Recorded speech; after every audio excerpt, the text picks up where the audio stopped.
tes tes. Sip, sudah toh?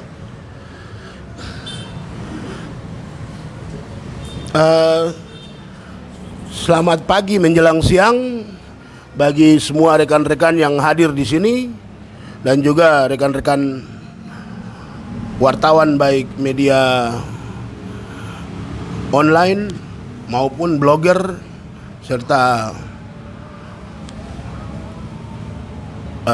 video maker yang ada di sini. Pada siang hari ini kami akan melakukan konferensi pers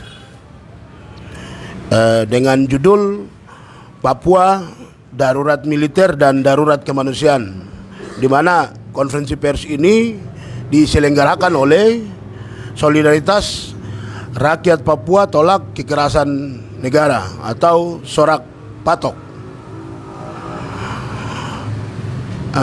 Kami juga mengucapkan terima kasih kepada publik, sosmed, dan dunia maya yang mengikuti konferensi pers ini. Berkaitan dengan konferensi pers ini, nanti akan dijelaskan lebih detail oleh rekan-rekan yang tergabung dalam Solidaritas Rakyat Tolak Kekerasan Negara. Selanjutnya saya akan berikan kesempatan kepada koordinator atau yang ditunjuk untuk memandu konferensi pers ini.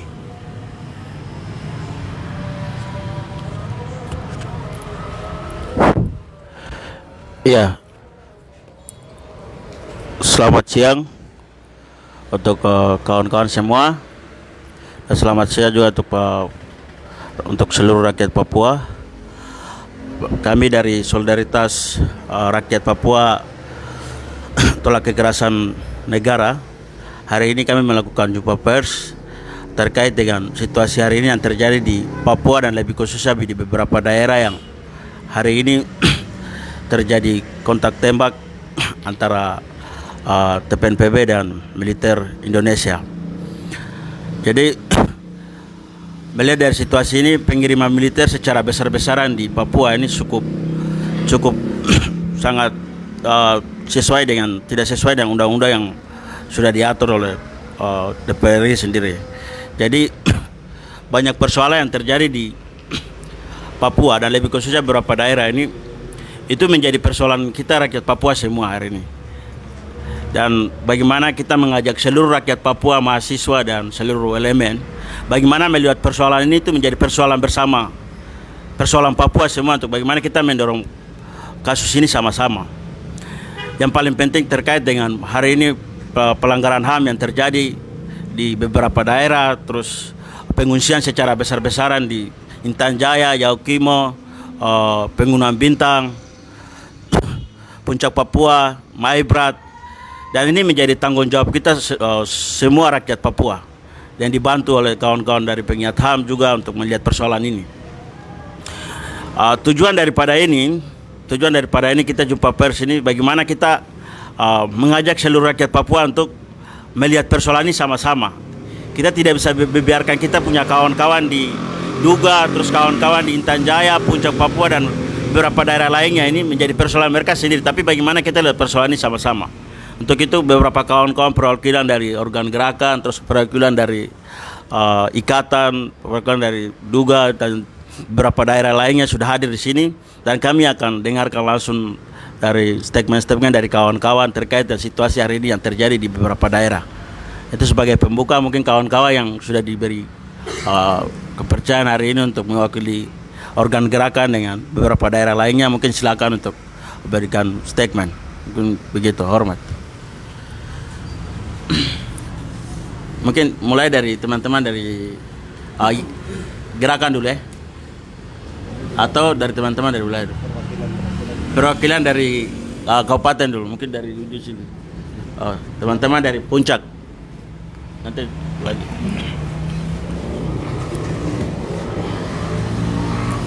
Iya, terima kasih untuk kehadiran kita semua.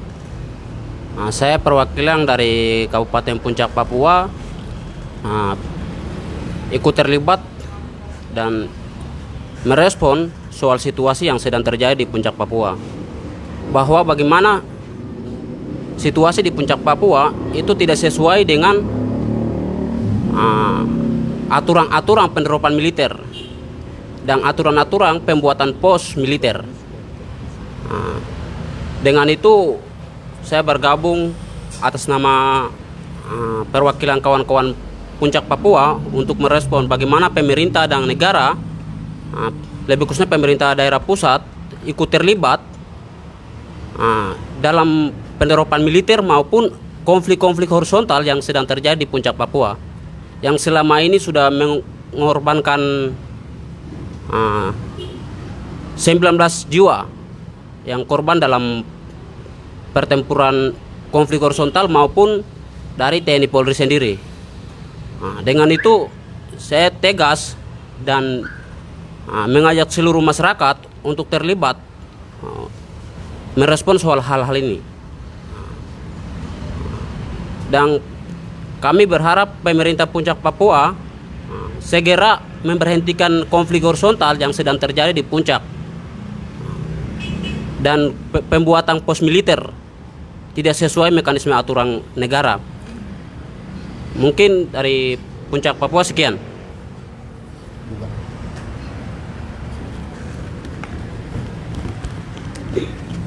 Ya.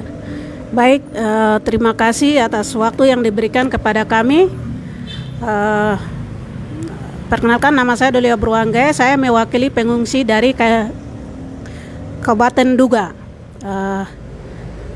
Kita perlu mengetahui bahwa mungkin sebagian besar orang Papua, bahkan sampai rakyat Indonesia berpikir bahwa Duga itu tidak ada pengungsian, tapi Duga pengungsian dari tanggal 2 Desember 2018 sampai hari ini 11 distrik masih kosong.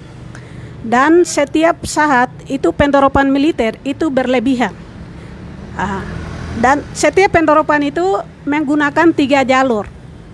Jalan darat, udara, dan laut. Namun posisi ini didorong setiap saat, tetapi kami tidak ketahui posisi mereka itu contohnya di ibu kota Kabupaten Duga itu di Kenyam.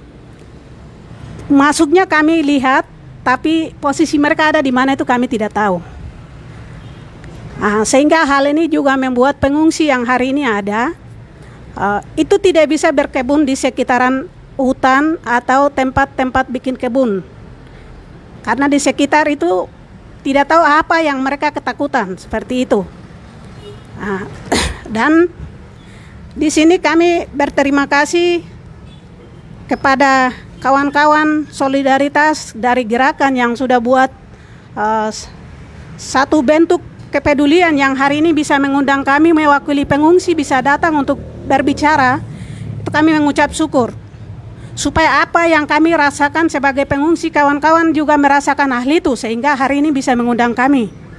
Dan perlu kawan-kawan ketahui bahwa pengungsi setiap saat untuk khusus Duga itu angka kematian di tempat-tempat pengungsian itu sangat besar. Dalam 1 minggu itu 7-8 orang dalam 1 minggu. Kami tidak ketahui karena hampir dari Duga itu pengungsian dia tersebar di setiap daerah-daerah kabupaten terdekat. Pengungsi terlalu banyak ada di Wamena, ada di Timika, ada di Asmat, Yaukimo, dan lain-lain.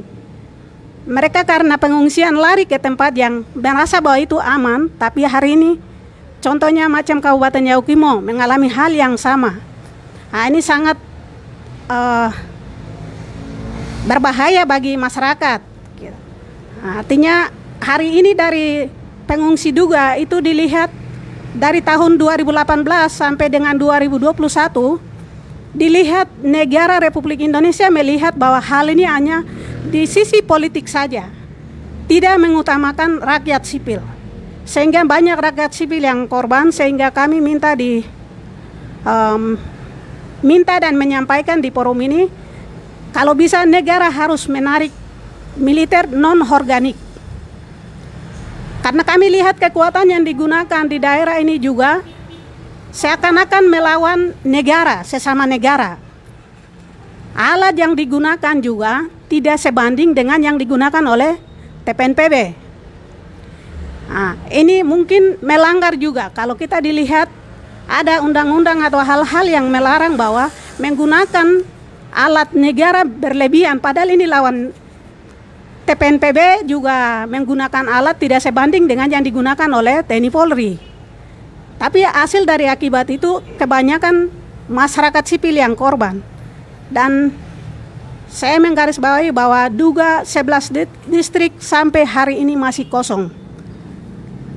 Kalau dari negara maupun bagian kemanusiaan dan lain-lain merasa bahwa itu kami sebagai pengungsi tipu, silakan turun lapangan. Apakah benar 11 distrik itu kosong atau masih ada orang, baru kami hanya bicara saja, silakan. Silakan turun, lihat kondisi di lapangan. Dan kami juga sedih melihat karena kami sudah merasakan berapa tahun sedang jalani, dan kami melihat tetangga-tetangga kiri kanan kami juga sudah mulai memikul barang dan jalan, itu kami sedih juga. Nah, dan kami pesan di sini mohon kita bergandengan tangan untuk melihat masyarakat sipil ini. Mungkin terima kasih, sebatas itu yang bisa menyampaikan. Waktu dikembalikan.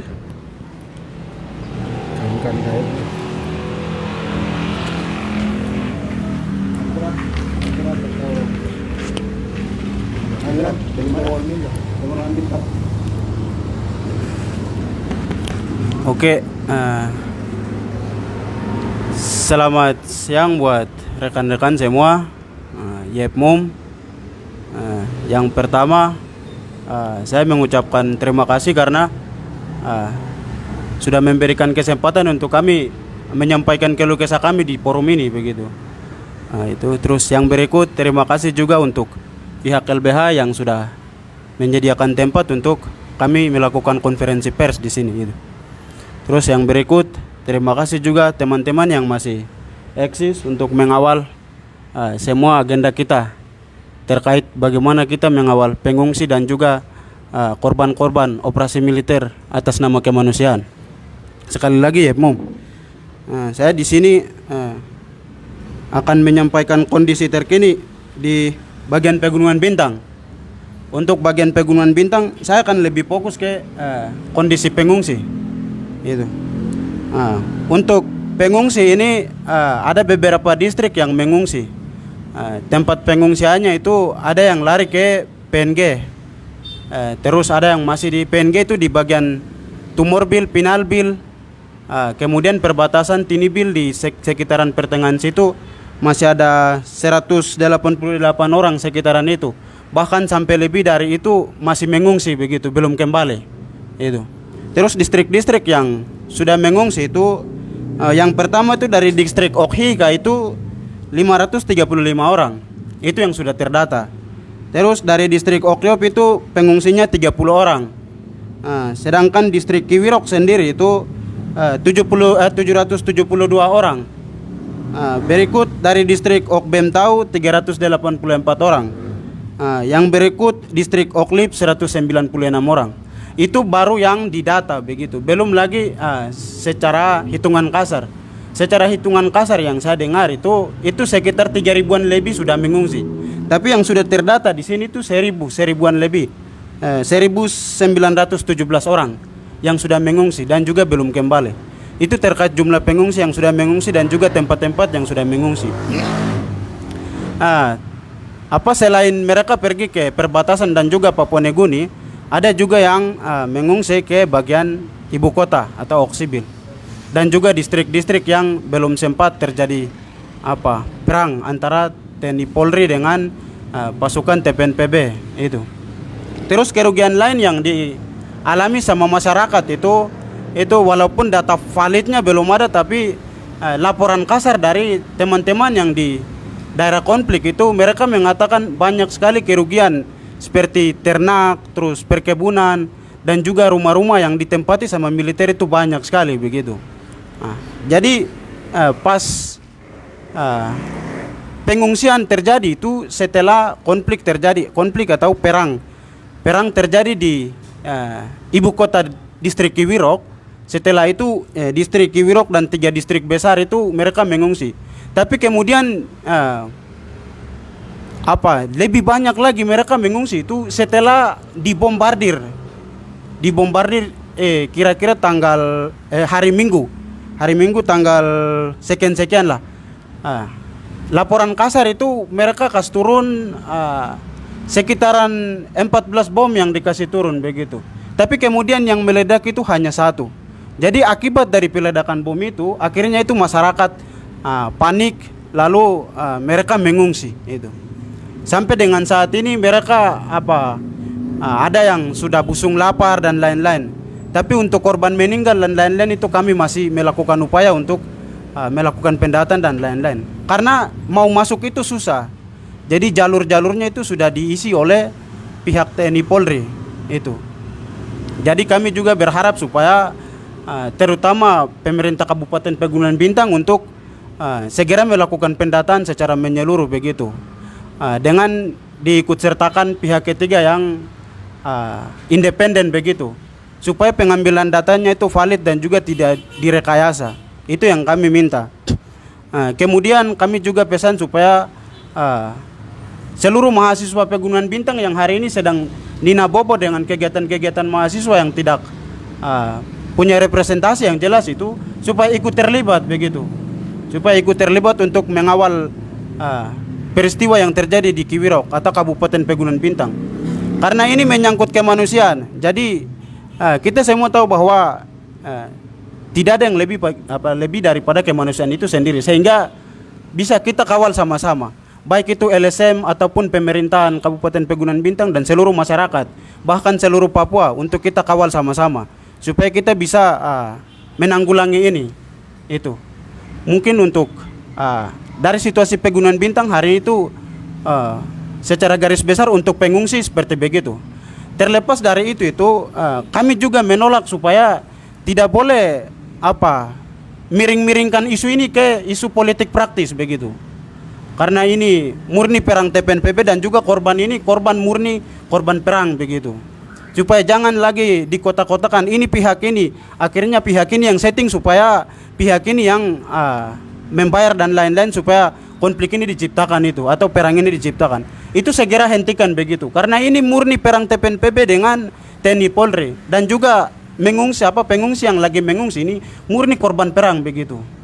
Jadi supaya hal-hal ini perlu diperhatikan supaya kita semua menjunjung tinggi nilai kemanusiaan lalu mendorong hal ini supaya bisa terselesaikan begitu. Untuk kondisi Pegunungan Bintang saat ini kira-kira seperti begitu. Mungkin sekian. Terima kasih banyak. Saya kembalikan. Ya, Mum.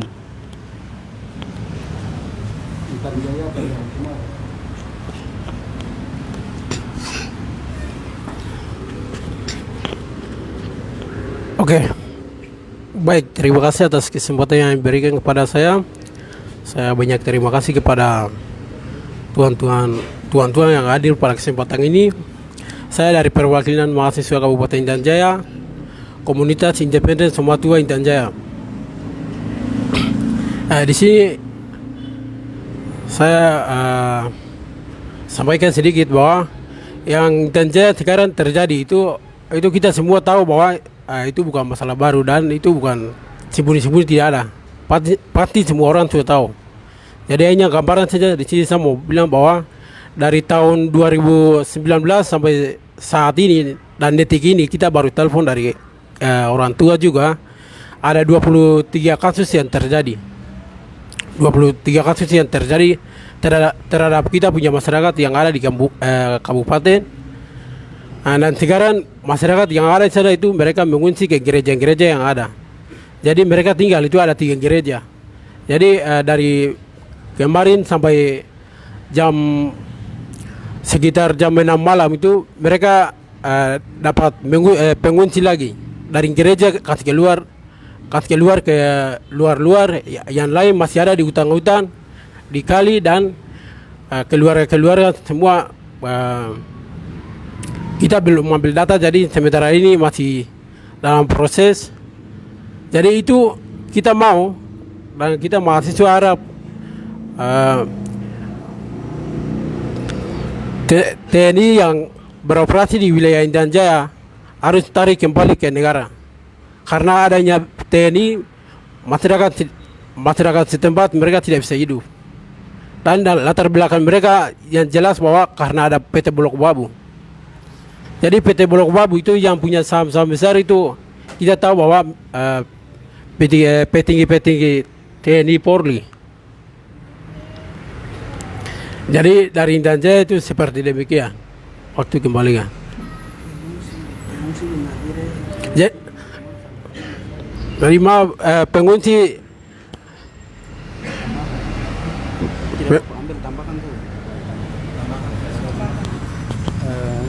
saya tambahkan terkait pengungsi. Untuk pengungsi itu sejak 2019 itu masyarakat Intan Jaya telah mengungsi ke beberapa daerah terdekat seperti Timika, Puncak di Beoga, di Nabire, paling banyak di Nabire. Dan hari ini mereka sampai hari ini belum bisa pulang.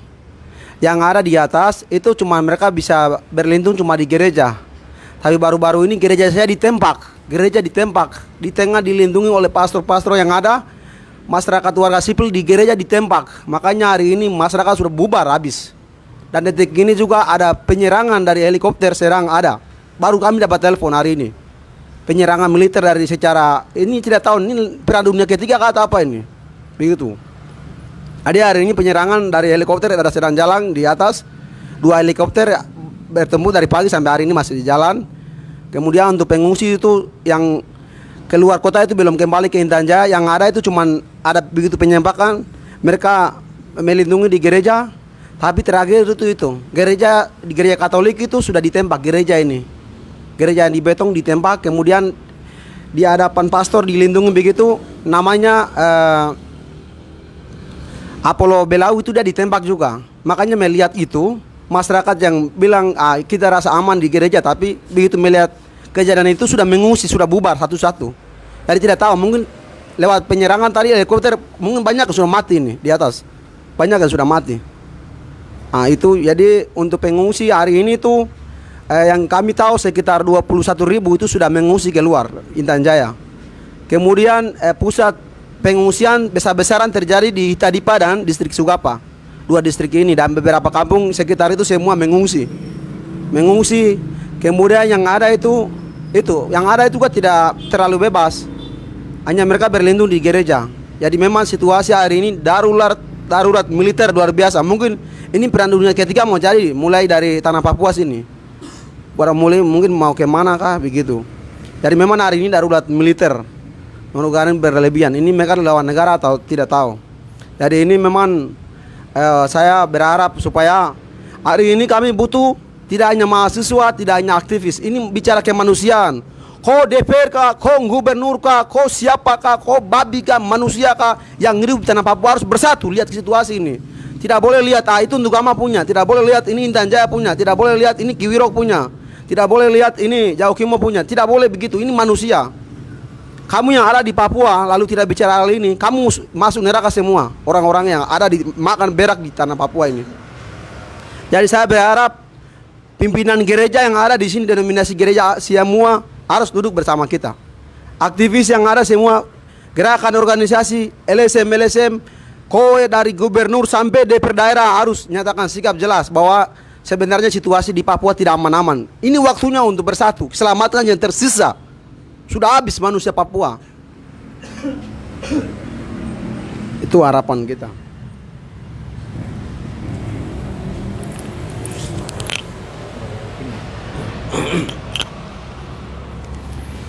Selamat siang semua. Saya atas perwakilan Mas Yaukimo, tetapi lebih khususnya dari pengurus asrama Yaukimo. Di sini saya bicara lebih khusus lagi Yaukimo, tetapi wilayah penerapan militer beberapa wilayah di Yaukimo di Papua. Tapi lebih khususnya bicara untuk Yaukimo. Di sini kita melihat dari kami mahasiswa melihat di Yaukimo penerapan militer itu di alasan lebih kuatnya tuh konflik horizontal. Konflik horizontal, tetapi kami lihat konflik horizontal ini bukan berarti di masyarakat dengan masyarakat, tetapi ada pihak ketiga yang bermain di dalam konflik horizontal supaya penerapan militer ke Yaukimo di Yaukimo dan menguasai di daerah Yaukimo itu. Untuk itu kami dari atas nama mahasiswa harus tolak penerapan militer di sana.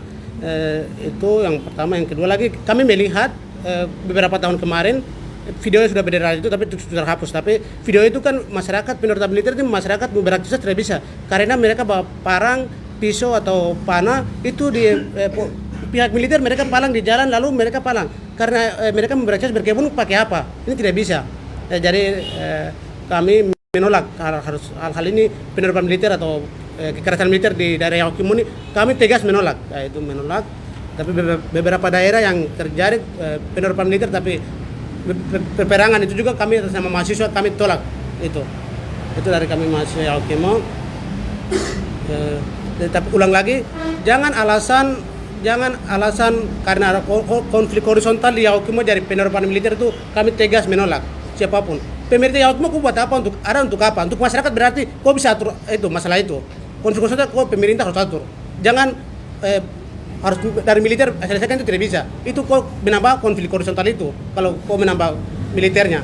Jadi kok pemerintah Yaukimo, bupati, DPR, kepala suku itu ada untuk apa? Untuk manusia berarti kok konflik horizontal itu harus kok atur atau kok amankan masalah itu. Mungkin dari kami dari mahasiswa Yaukimo tapi lebih khususnya dari pengurus asrama kita tegas menolak. Mungkin sekian dan terima kasih. Kawan-kawan dari Maindra sudah datang.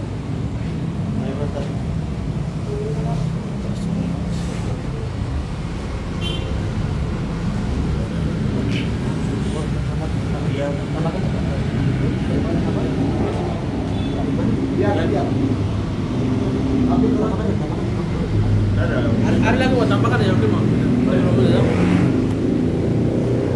baik, terima kasih.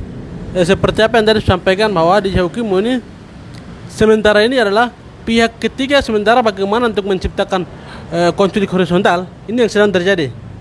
Setelah menciptakan konflik horizontal seperti dulu di Timika, PT Freeport itu pihak ketiga manfaatkan konflik horizontal kemudian pisahkan masyarakat dari tempatnya untuk mengambil kekuasaan itu. Nah itu yang sebentar sedang terjadi di Yaukimo. Jadi kemarin pertama begitu kematian Abok Pusub itu adalah dibunuh oleh Didimus Tanones. Ini pihak ketiga bangun isu ini supaya antara masyarakat dengan masyarakat terjadi konflik itu. Sehingga kami juga mengutuk keras yang teman-teman yang bangun provokan untuk bagaimana terjadi konflik horizontal. Nah itu pertama. Yang kemudian yang kedua adalah kami juga tegas supaya kita masyarakat Papua ini sesama kita saling baku jaga. Jangan kita perang-perang suku ini menciptakan pihak ketiga manfaatkan ini. Selama ini saya hampir lihat juga di teman-teman di Intan Jaya kemudian juga di Yaukimo, di Kiwirok itu hampir sama menciptakan konflik horizontal. Ini tujuannya bagaimana? Pihak ketiga itu tetap manfaatkan karena kekayaan alam sementara ini emas di Yaukimo, Kiwirok juga ada satu gunung itu pasti akan mereka menguasai itu. Jadi pindahkan masyarakat dari sini mereka pasti akan masuk bebas itu. Ini yang sedang terjadi sehingga kami juga desak kepada DPRP itu jangan per orang hanya berkoar-koar untuk media, tetapi bentuklah tim pansus.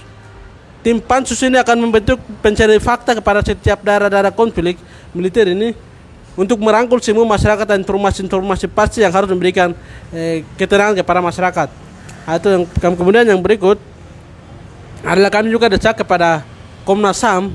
Komnas HAM segera bentuk tim untuk bagaimana mencari informasi-informasi yang sebenarnya sedang terjadi. Komnas HAM saya hari ini saya juga tantang karena selama ini tidur. Tidak pernah bentuk tim untuk bagaimana situasi yang sedang terjadi Yaukimo, Pegunungan Bintang, Intan Jaya. Nah ini yang kami juga desak kepada Komnas HAM kemudian kepada teman-teman di LBH untuk bagaimana mengadvokasi situasi yang sedang terjadi ini.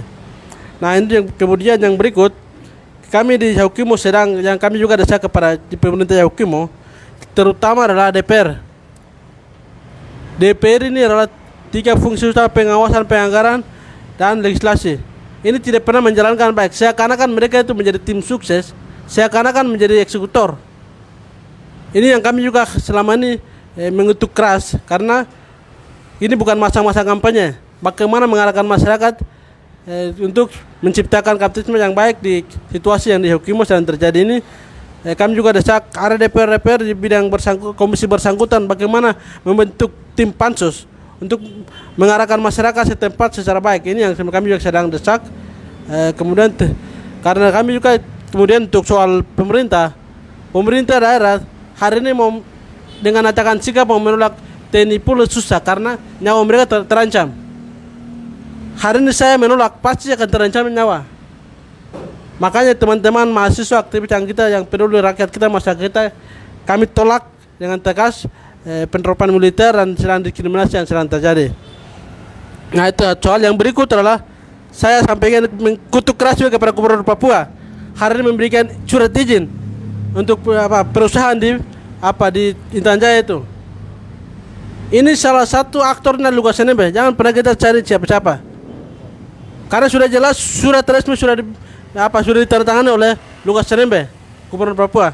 Dan ini sesama orang rakyat Papua kita saling menindas. Sehingga segera waktu yang sesingkat-singkatnya kami memberikan tugas untuk Lukas NMB akan mencabut surat itu. Terima kasih. Mungkin kami dapat sampaikan. Terima kasih.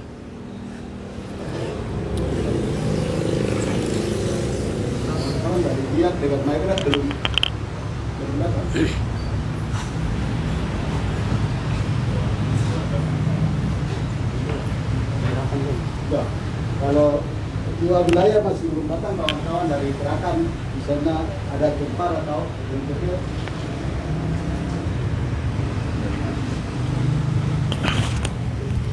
Baik, selamat siang semua kawan-kawan semua. Terima kasih untuk kesempatan. Terima kasih juga buat kebersamaan kita hari ini. Ya baik, perkenalkan nama saya Aca. Saya perwakilan dari Forum Independen Mahasiswa West Papua, FIMWP. Kami di sini melihat dari semua keadaan di beberapa daerah ini motif yang sama. Pengungsian yang terjadi besar-besaran, krisis kemanusiaan. Dari data yang kami dapat lebih dari 50.000 pengungsi itu dari beberapa kabupaten yang hari ini sedang terjadi krisis kemanusiaan. Dengan motif yang sama juga, perang pembebasan nasional antara TPNPB melawan TNI Polri. Krisis kemanusiaan ini yang kami menilai kenapa pihak bupati, pihak gubernur, pihak pemerintah Indonesia tidak bisa menyelesaikan masalah ini. Ini siapa yang melindungi kepentingan siapa? Ini siapa melindungi kepentingan siapa? Itu yang menjadi tegas kami. Tapi kami melihat bahwa di beberapa wilayah ini memiliki potensi sumber daya alam yang sangat besar untuk membantu pemerintah Republik Indonesia melunasi utang-utang. Sehingga krisis kemanusiaan besar-besaran yang terjadi ini tidak pernah diselesaikan. Negara siapapun juga tidak akan peduli. Karena ini semua memiliki kepentingan yang sama, motif yang sama. Itu yang pertama. Kemudian yang kedua, kami di sini solidaritas yang terbentuk ini, kami mendesak kepada semua teman-teman mahasiswa, pelajar dari setiap wilayah berhenti dengan kegiatan-kegiatan yang Nina Bobo tadi teman sampaikan. Berhenti. Ini kamu sudah melihat, sudah mendengar, sudah merasakan, tapi seakan-akan tuli, seakan-akan buta, seakan-akan tidak punya perasaan. Kalian akan dipertanyakan ketika mati nanti. Kemudian yang ketiga, kami juga mendesak akar konflik masalah permasalahan di Papua adalah hak menentukan nasib sendiri. Ini adalah solusi yang paling gampang, tapi kenapa tidak pernah diselesaikan? Indonesia sudah merdeka 70 tahun. Kami sudah korban 60 tahun lebih. Hanya karena satu masalah ini, tapi ini kenapa? Kembali ke poin 1 tadi. Siapa melindungi siapa? Ini pejabat-pejabat semua di Papua juga sama saja. Yang keempat, kami mendesak selain mahasiswa dan pelajar, kami mendesak juga kepada setiap lembaga-lembaga, kepada setiap perwakilan LSM atau siapapun yang punya rasa terhadap kemanusiaan untuk segera bersatu menyuarakan hal ini. Karena ini bukan hanya masalah dari kabupaten ini, wilayah ini, wilayah itu. Karena itu diciptakan oleh kolonial untuk memecah-mecah kita. Jadi semua kepentingan yang terjadi di atas tanah Papua ini itu motif yang sama, yaitu motif kepentingan penanaman investasi modal. Mungkin itu yang dapat kami sampaikan. Waktu selanjutnya kembalikan.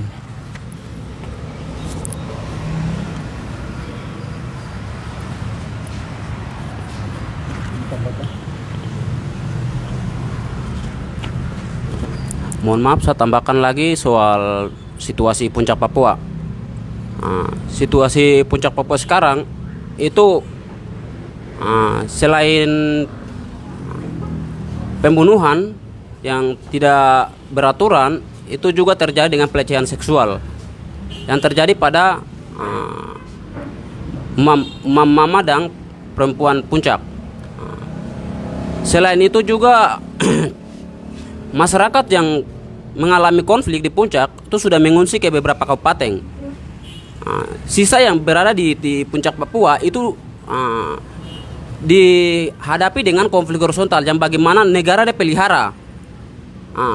Ini kami kemarin mendapatkan data dari lapangan bahwa pihak TNI Polri mengawal perang ini untuk masyarakat tetap berperang dalam lapangan begitu. Seharusnya TNI Polri bagaimana untuk mengamankan masyarakat dalam perang ini, tapi TNI Polri mengamankan mereka untuk mengamankan atau memberikan mereka lapangan untuk antara masyarakat dan masyarakat melakukan peperangan ini. Jadi sekali lagi saya atas nama kawan-kawan Puncak Papua tegas bahwa pemerintah fungsi untuk mengamankan dan memelihara masyarakat dan dipilih oleh masyarakat, maka dengan tegas pemerintah harus bertanggung jawab atas korban-korban masyarakat. Dan TNI Polri segera berhenti untuk memperluas wilayah di sana, karena di sana daerah kota Puncak Papua itu bukan daerah TPNPM. Itu jalurnya sudah jelas antara peran gerilya dengan TNI Polri. Maka kami tegas bahwa TNI Polri berhenti untuk mengoperasi masyarakat sipil. Mungkin sekian.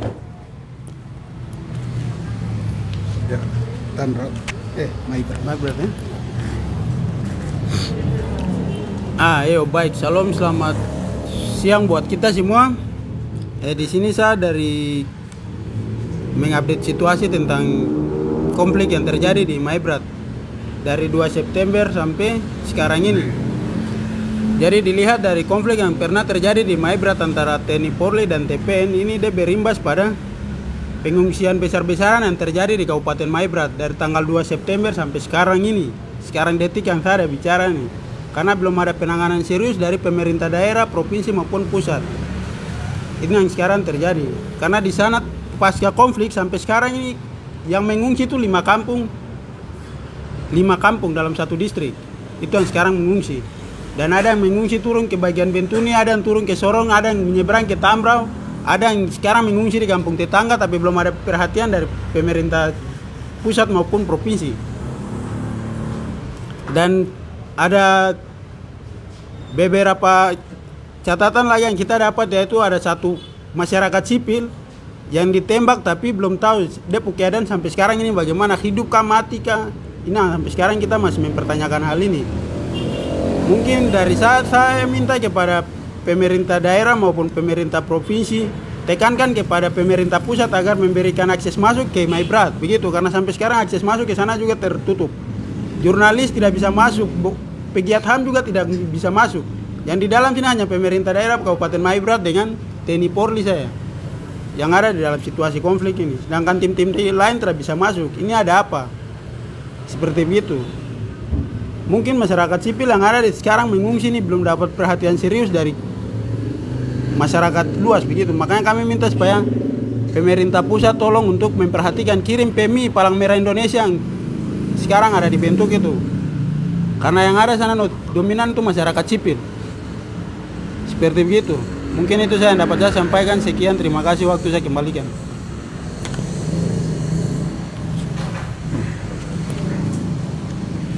Ya, terima kasih kawan-kawan sudah update situasi di beberapa kabupaten yang kena dampak. Lebih khusus 5 kabupaten yang kena dampak perang pembebasan antara TPNPB dan TNI Polri yang berujung korban rakyat sipil dan pengungsian besar-besaran terjadi di 5 kabupaten dan 1 kabupaten khusus Yaukimo adalah konflik politik adu domba dalam hal ini. Politik adu domba menciptakan konflik horizontal untuk memecah belah rakyat di wilayah Yaukimo. Jadi beberapa kali kami dorong proses dengan teman-teman karena melihat situasi yang sangat urgen, sehingga kami memutuskan untuk teman-teman sekalian bersama kami untuk melakukan jumpa pers hari ini supaya masalah Duga, masalah Intan Jaya, masalah Puncak Papua, masalah Maifrat, masalah Pegunungan Bintang dan masalah Yaukimo bukan masalah mereka tapi masalah Papua. Sorong sampai Merauke. Itu adalah masalah Papua. Yang berikut saya tegaskan lagi bahwa perang yang dilakukan 5 wilayah yang saya sebutkan tadi adalah perang pembebasan antara TPN dengan TNI Polri. Kemudian rakyat sipil jadi korban. Kemudian mereka yang punya kepentingan investasi manfaatkan situasi ini menciptakan kelompok-kelompok reaksioner untuk mengusir rakyat sipil dan ingin menanamkan modal di wilayah-wilayah berpotensi mengandung sumber daya alam di Papua. Jadi kami punya statement untuk melihat situasi di 5 kabupaten. Kami akan baca, kemudian dia poin tuntutan terakhir.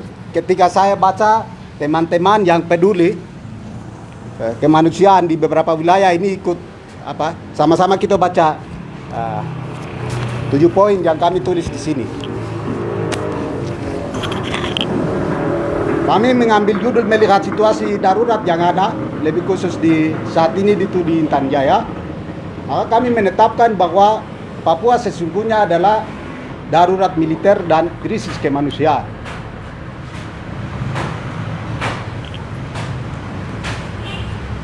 Izinkan saya membacakan pernyataan kita yang kita rangkum dalam statement bersama ini.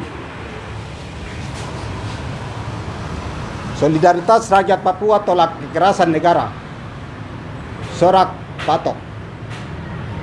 Sejak Trikora dikeluarkan oleh Soekarno pada 19 Desember 1961, target dan niat Indonesia dalam rangka mencaplok dan menganeksasi wilayah Papua Barat mulai dari Sorong sampai Merauke adalah untuk kepentingan investasi akan kekayaan alam Papua dibungkus dengan pendekatan kekerasan militer yang bertujuan untuk melindungi segala bentuk pembangunan dan perbaikan ekonomi dan politik Indonesia. Papua dijadikan lahan bisnis militer sampai melindungi kaum-kaum kapital dan imperialis global yang memiliki modal agar terus mengeksploitasi sumber daya alam di West Papua.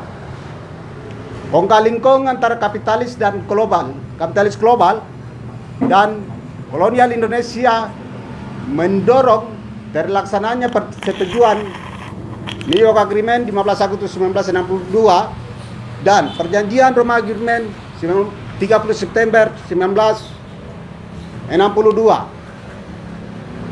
yang melegitimasi proses pelaksanaan penentuan pendapat rakyat Perpres 1969 yang catat hukum dan cacat moral.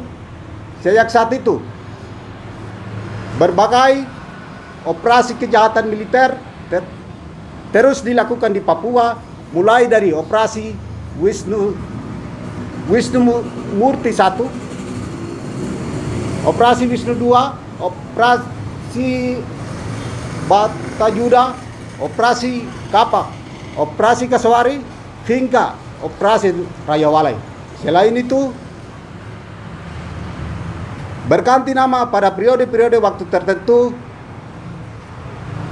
Kemudian operasi militer ini terus subur diduga Intan Jaya, Pegunungan Bintang, Puncak Papua, dan Yaukimo sedang berlangsung sampai dengan saat ini.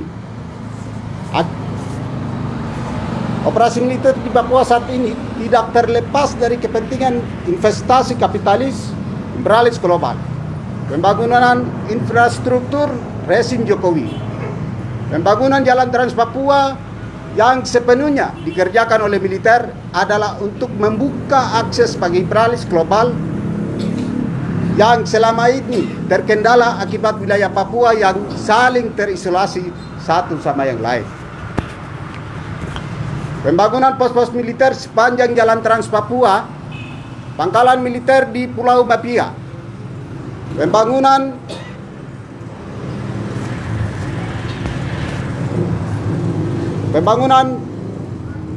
militer, pangkalan militer di Timika, serta rencana pembangunan bandara antariksa di Biak dengan luas tanah 800 hektar, yang tentu juga bertujuan untuk mengawal pemetaan eksplorasi investasi besar-besaran di Papua, seperti Bulog Wabu di Intan Jaya, perusahaan kelapa sawit di Sorong Raya, perusahaan batu bara di Maibrat, dan illegal logging, illegal mining, pengawalan LNG di Bintuni, Blok C, PT Hatam di Pegunungan Bintang, ekonomi makro atau Volkstate di Yaukimo, Blok D, PT Hatam di Yaukimo, yang merupakan target wilayah konflik di Papua akhir-akhir ini, dan sudah tentu merupakan grand design konflik sehingga mempermudah arus kontrol aparat militer dan akses imperialis global terhadap wilayah Papua yang kaya akan sumber daya alam tersebut. Selain itu, rencana pemekaran 4 provinsi dan 33 daerah otonom baru yang dimekarkan di tanah Papua tentu membuka peluang bagi kaum migran dan peluang pemekaran Polres dan Dandim atau Kodim baru seperti halnya yang terjadi di Yaukimo, Biak Utara, dan adanya wacana pembangunan Makobrimob serta Kodim di Maibrat, Puncak Papua, dan rencana pembangunan Kodam. Dan sudah tentu juga akan merampas tanah masyarakat adat atas nama pembangunan dan kesejahteraan. Sedangkan faktanya selama ini akibat dari pembangunan dan pemekaran yang dilakukan justru membuat rakyat Papua semakin termarginal menuju kepunahan karena operasi militer dan rendahnya indeks pembangunan manusia.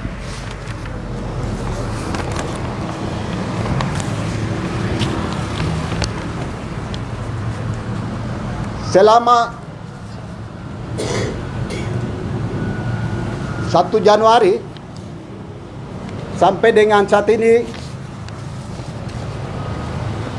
bulan November, kami punya data tentang pengungsi dan pendaratan militer di Papua, jumlah militer di Papua. Nanti kawan-kawan bisa baca, nanti kami bagi, itu tidak perlu baca. Tapi kami berharap ini ada dari semua persoalan itu ada 7 poin yang menjadi tuntutan dan perhatian kita semua. Saya harap teman-teman yang hadir sini solidaritas bisa ikut bersama-sama membacakan 7 poin yang ada dalam tuntutan kami. Kawan-kawan bisa ikuti saya. 1. Segera hentikan semua operasi militer. Segera hentikan semua operasi militer di wilayah perang dan seluruh tanah Papua. Di wilayah perang dan seluruh tanah Papua. Hanya menguntungkan investor. Hanya menguntungkan investor. oligarki kaum pemodal dan imperialis global. Sedangkan di saat bersamaan telah membuat 50.687 jiwa rakyat Papua sedang mengungsi.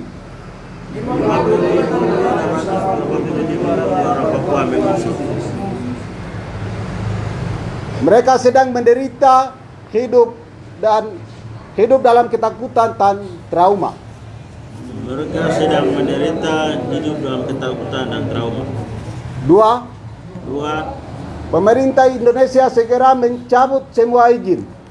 Pemerintah Indonesia segera mencabut semua izin. Pembangunan dan eksploitasi sumber daya alam. Pembangunan dan eksploitasi sumber daya alam. Blok A Timika dalam hal ini Freeport. Blok A Timika dalam hal ini Freeport. Blok B Intan Jaya. Blok B Intan Jaya. Blok C Pegunungan Bintang. Blok C Pegunungan Bintang. Dan Blok D Yaukimo. Serta segala bentuk investasi dan perjanjian perkebunan.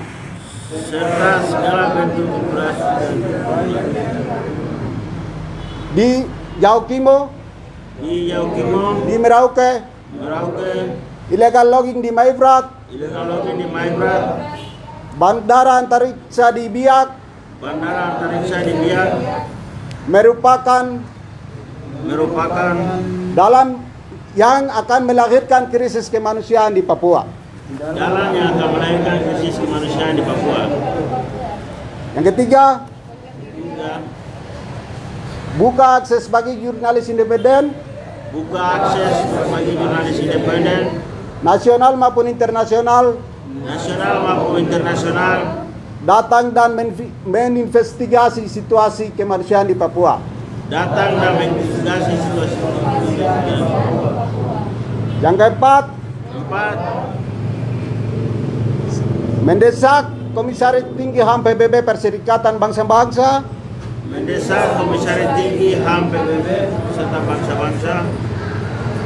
dan lembaga HAM independen, nasional maupun internasional, segera datang ke Papua,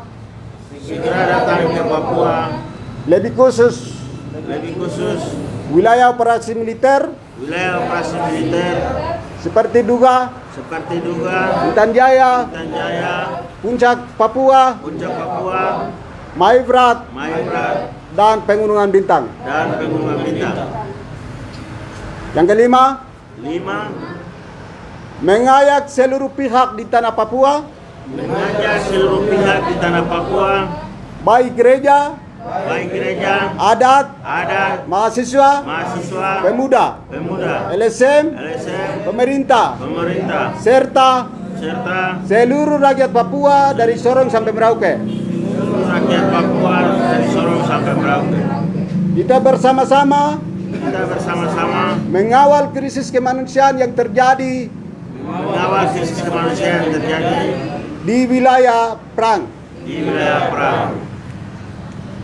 Yang keenam,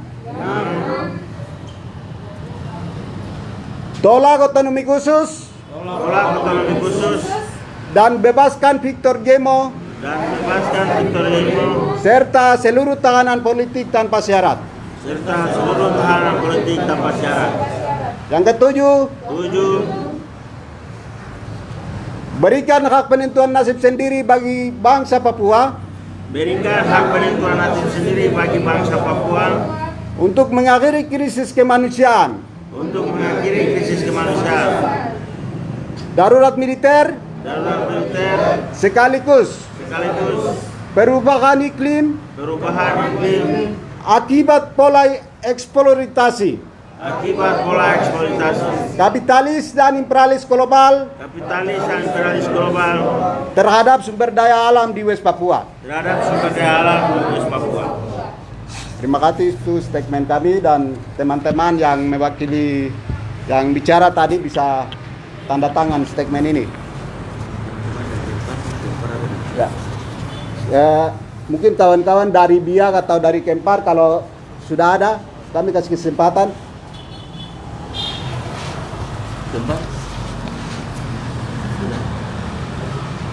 Teman-teman dari Gempar.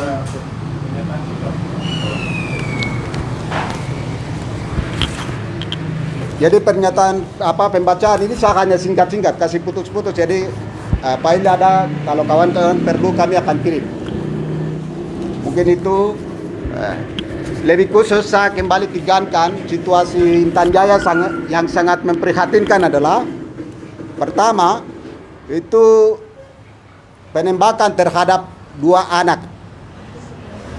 Melalui media Indonesia mengatakan bahwa anak 2 tahun dengan 6 tahun itu karena mereka jam 10 malam itu ada di luar sehingga peluru nasar yang kena. Itu tidak logis, tidak masuk akal. Jam 7 saja anak kecil umur 2 tahun tidak mungkin dia berada di luar. Jadi penembakan terhadap 2 anak di Intan Jaya itu tentu melanggar hukum internasional maupun hukum Indonesia sendiri, di mana hukum menjamin untuk melindungi anak. Itu Indonesia sedang melanggar hal itu. Yang berikut, kenapa harus kita kumpul hari ini? Karena kami melihat gereja Katolik Misael ya, Santo Petrus Misael di Intan Jaya, gereja dan pastor dan lain sebagainya itu berusaha mengumpulkan umat di dalam gereja. Tapi lagi-lagi pada hari Jumat itu aparat kepolisian sedang menembak satu warga sipil yang tadi sebutkan. Aplos Bakau, Belau. Ya. Itu adalah tentu kita bisa katakan itu melanggar hukum humaniter itu sendiri. Karena aparat sudah tahu itu tempat pengungsi, kok datang mengganggu pengungsi, apalagi tembak pengungsi di halaman gereja. Itu telah melanggar hukum humaniter. Dan saat ini karena menutupi kesalahan aparat sedang melakukan perawatan terhadap korban yang ditembak dalam gereja. Akibat penembakan dalam gereja ini, rakyat yang sebelumnya itu merasa aman di dalam gereja, hari ini tidak tahu mereka di mana. Mereka bubar karena di gereja sudah tidak aman. Jadi perlindungan mereka sekarang di mana lagi? Oleh sebab itu dalam kesempatan ini jangan kita bereforia dengan berpesta-pora dengan hegemoni kolonial, PON dan apalagi PON yang baru. Selanjutnya apalagi itu? Bappenas, kemudian hegemoni yang lain. Mari melihat beberapa daerah konflik ini sebagai masalah kita. Sorong sampai Merauke. Anda merasa diri orang asli Papua sadar bahwa kami sedang habis. Secara sistematis sedang akan habis. Data tahun 2010 yang lalu, jumlah orang asli Papua itu sudah 40%. 2010 sampai dengan hari ini 2021 sudah berapa? Kami sedang habis. Oleh sebab itu silakan Anda bereforia, bersenang-senang, hidup dengan romantisme, silakan. Tapi nilai manusia penting. Berharap dalam forum ini kami solidaritas mengajak kita semua masyarakat Papua untuk prihatin terhadap pengungsi. Jumlah militer yang kami dapat laporan ada dalam tulisan ini di Papua sejak perang pecah di Dugama sampai dengan pengawalan PON, kemudian PON itu berjumlah 48.000, baik yang organik maupun non-organik. Kemudian sekali lagi saya kembali tekankan, hari ini jumlah sejak konflik politik di Dugama 2018 2 Desember sampai dengan hari ini November, itu jumlah pengungsi, saya sekali lagi mengulang baca, itu 50.687 pengungsi masih hidup dalam pengungsian. Atas keprihatinan ini sehingga kami datang menyampaikan keluh kesah kami kepada publik, dan kami berharap semua bisa prihatin dengan kondisi ini. Terima kasih. Kalau ada kawan-kawan mau tambah, silakan.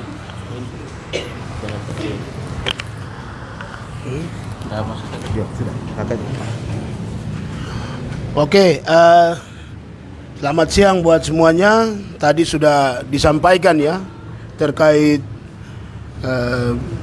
tujuan dan latar belakang dari konferensi pers ini yang dilakukan oleh Solidaritas Rakyat Papua Tolak Kekerasan Negara. Yang pertama ingin saya sampaikan yaitu berkaitan dengan hak atas rasa aman, hak hidup, hak untuk melakukan aktivitas apapun. Ini semuanya adalah hak konstitusional warga negara, di mana pada pasal 28I ayat 4 Undang-Undang Dasar 1945 itu dengan tegas menyampaikan bahwa perlindungan, penghormatan, penegakan dan pemajuan hak asasi manusia menjadi tugas negara melalui pemerintah.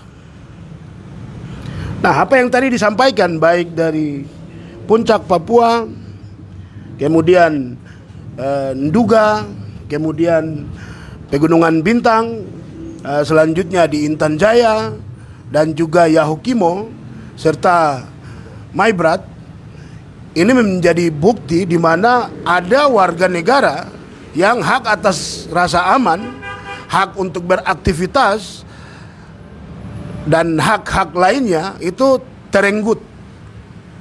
Dan fakta itu membuktikan bahwa negara tidak hadir, negara melalui pemerintah tidak hadir ke sana.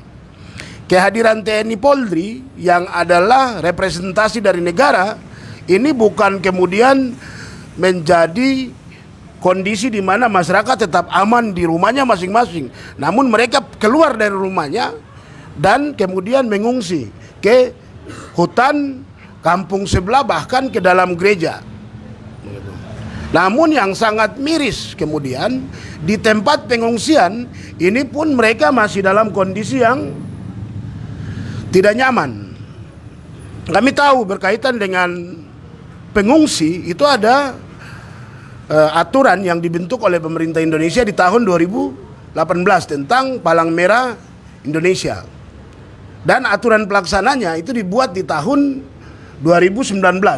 Namun dari tahun 2018 di Kabupaten Nduga sampai hari ini di Kabupaten Intan Jaya, kami tidak lihat adanya Palang Merah Indonesia yang ke sana.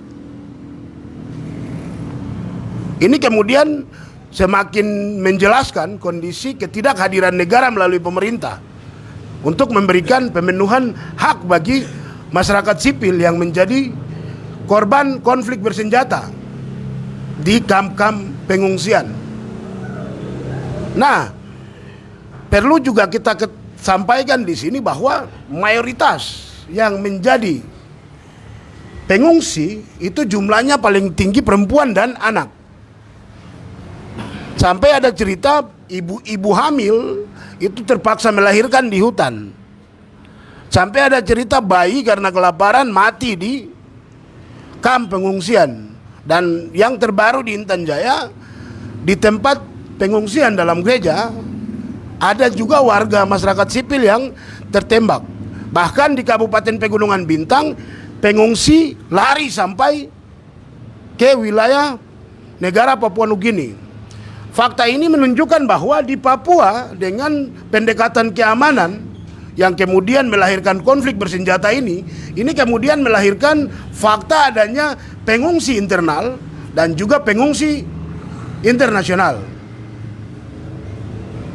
Dan berkaitan dengan pengungsi ini menjadi persoalan internasional yang menjadi tugas pokok dari salah satu lembaga dalam tubuh Perserikatan Bangsa-Bangsa.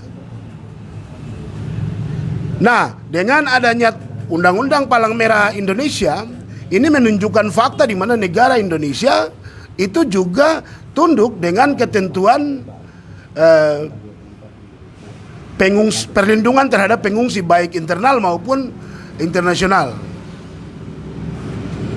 Nah, Namun yang sangat disayangkan yaitu perlakuan terhadap pengungsi baik yang dari luar negeri masuk ke Indonesia sama pengungsi yang sedang terjadi di Papua, dari daerahnya pindah ke daerah lain atau dari daerahnya pindah ke negara lain, itu diabaikan oleh pemerintah. Kita semua tahu ada berita tentang pengungsi dari Myanmar masuk ke wilayah Indonesia, pemerintah sambut dengan baik, bahkan menjadi pemberitaan yang sangat viral. Namun kondisi itu tidak terjadi di pengungsi Papua. Ini kan tentunya ada fakta menunjukkan diskriminasi dalam penanganan pengungsi. Bagi pengungsi yang datang dari luar negara Indonesia diperlakukan sangat spesial. Namun pengungsi yang terjadi di dalam Indonesia, khususnya bagi warga Papua yang saat ini sedang terjadi di Kabupaten Nduga, Intan Jaya, Pegunungan Bintang, Maibrat, Tambrau, Yahukimo, Puncak Papua, ini tidak ada perlakuan yang spesial. Ini menambah deretan panjang terkait adanya diskriminasi terhadap berdasarkan ras dan juga pandangan politik kepada orang Papua dalam konteks kasus konflik bersenjata yang kemudian melahirkan pengungsi ini. Berikut secara khusus berkaitan dengan anak yang menjadi korban pengungsi, kami tahu bersama bahwa pemerintah Indonesia sejak tahun 1990 itu sudah meratifikasi Konvensi Hak Anak. Di dalam Konvensi Hak Anak itu mengatur tentang kewajiban negara untuk melindungi anak dalam wilayah konflik bersenjata. Kami juga tahu bahwa aturan tersebut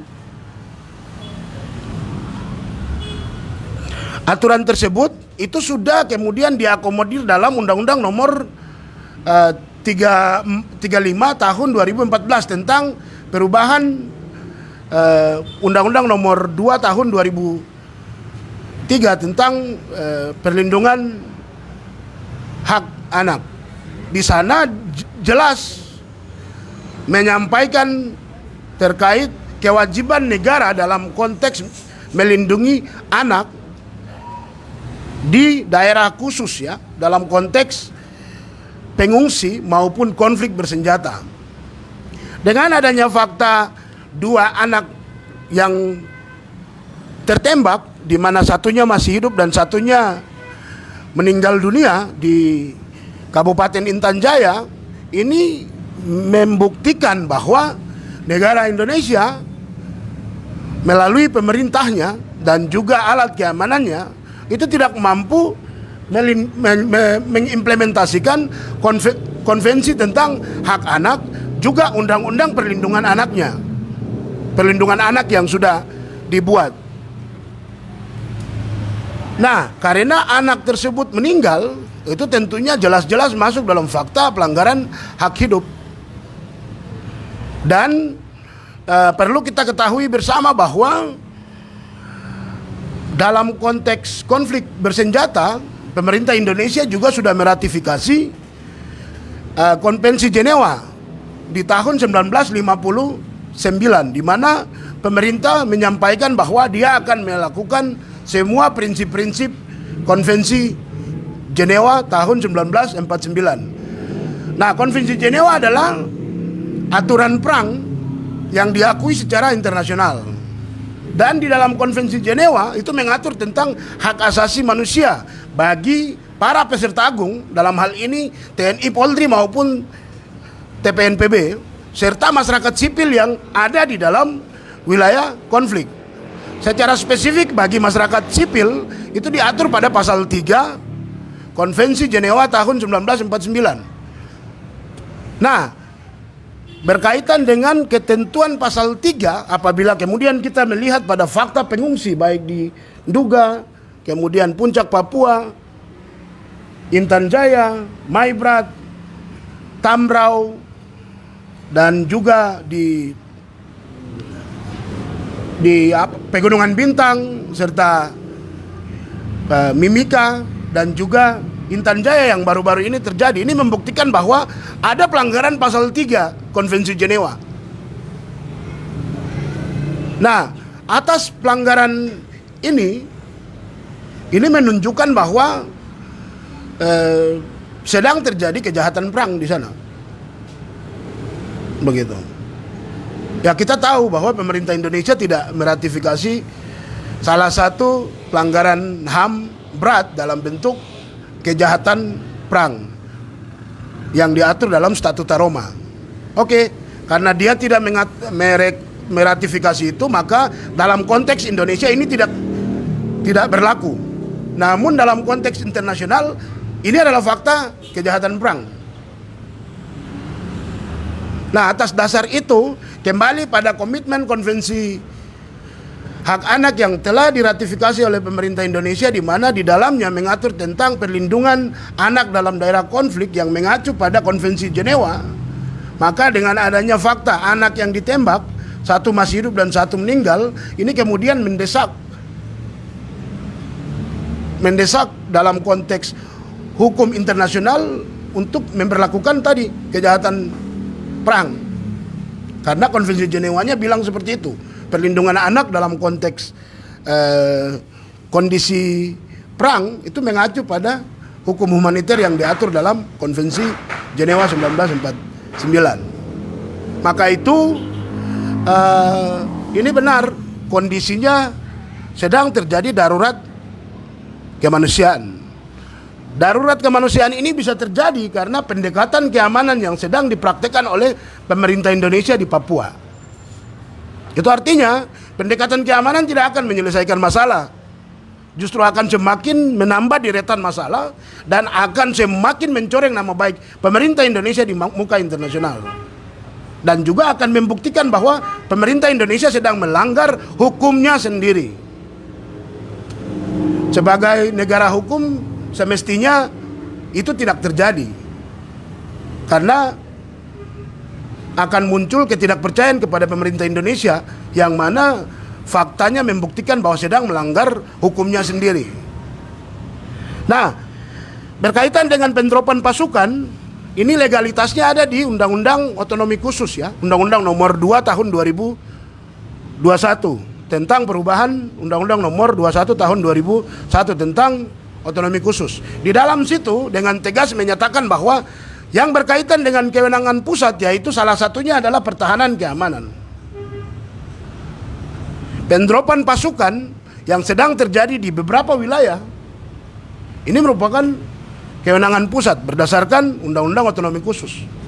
Dengan adanya kantong-kantong pelanggaran HAM yang terjadi melalui fakta pengungsi dan juga adanya fakta pelanggaran hak hidup pada masyarakat sipil di daerah pendorongan pasukan ini kemudian semakin menguatkan bahwa sikap kewenangan pertahanan keamanan pusat yang diberikan rekomendasi oleh otonomi khusus ini jelas telah melanggar HAM, dan yang bertanggung jawab adalah pemerintah pusat. Kenapa? Karena kewenangan pertahanan keamanan ada di pusat.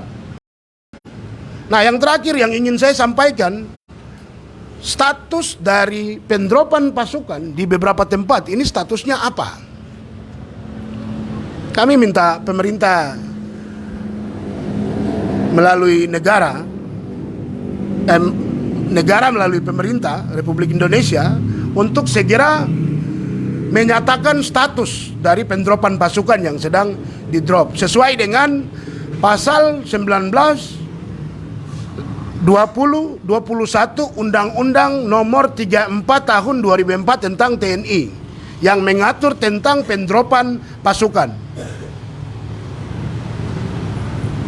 Tadi banyak teman-teman sampaikan bahwa ini adalah operasi militer, tapi kita belum temukan adanya Kepres yang dikeluarkan oleh pemerintah atas rekomendasi DPR RI.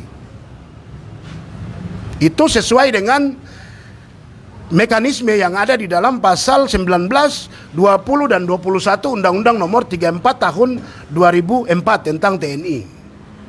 Karena tidak ada Kepres dan juga tidak ada rekomendasi dari DPR RI, maka operasi militer yang tadi disebutkan oleh rekan-rekan ini bisa kita simpulkan operasi militer yang ilegal.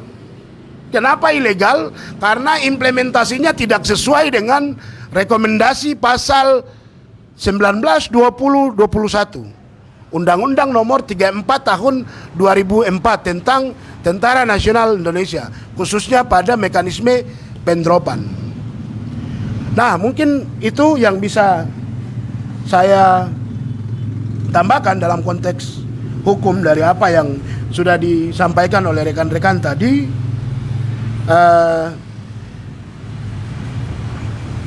Ini baru saja kami dapat informasi bahwa